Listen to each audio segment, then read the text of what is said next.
This is Daniel. And this is Max. These two are what I like to call the best part of my life. They make me so happy to where I spoil the heck out of them. They can be on the counter, the keyboard, or on me while I try to sleep, and I don't mind at all. I just love having them around, and now I'm going to share some of our stories. First, Daniel. Daniel is cuddly, playful, and he thinks he's always hungry. Anytime someone enters the kitchen, he hovers around you, begging for food, even 5 minutes after you just fed him. But it's not like this is his fault. Before my mom got him at the Humane Society, he apparently was starving out on the streets, so now I think he believes he may starve again one day, but he has me, so that's impossible. He loves laying on my laptop bag, my bed, and anything else that's owned by me. He even loves my earbuds more than his stick toys. One time he jumped right into my lap and I thought he just wanted some attention, but then he started reaching and biting towards my ears trying to get my earbuds. Now I have headsets and he's not interested in those as much. When we play with the stick, he likes it when I hide it under something like a blanket or his cat rug. He also likes doing this with hands and feet too. Sometimes when he's really excited, I like to mess with him by poking him in the back and he jumps really high in panic and does like a flip. But don't worry, he's gotten me back. He's jump scared me twice.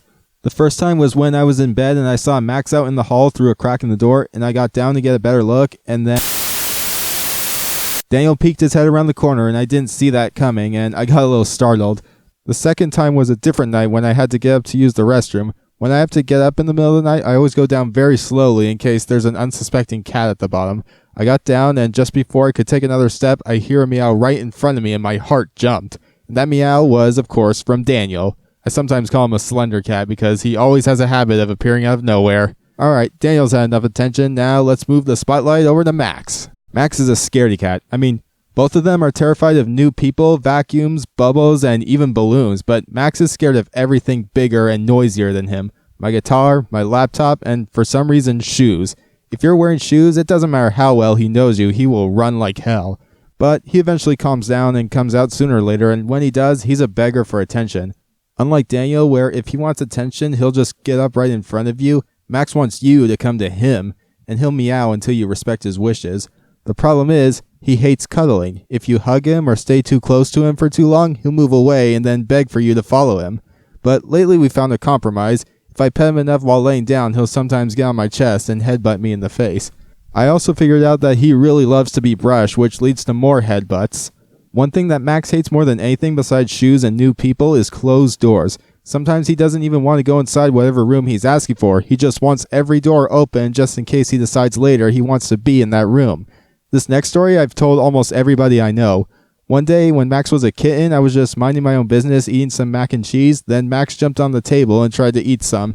I moved the bowl to the side, then he moved with it. Then I moved to the couch and he instantly followed me. Then I moved him and put a pillow between me and him and he was able to walk around it.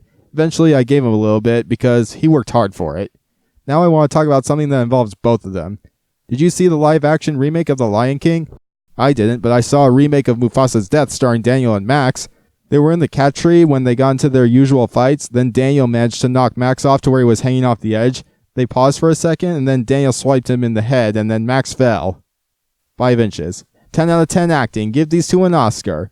I have more stories to tell, but I don't want to drone on for too long, so if you enjoyed this, I hope you'll stick around for a part 2. And with that, here are some outtakes of me trying to get these two to meow on camera.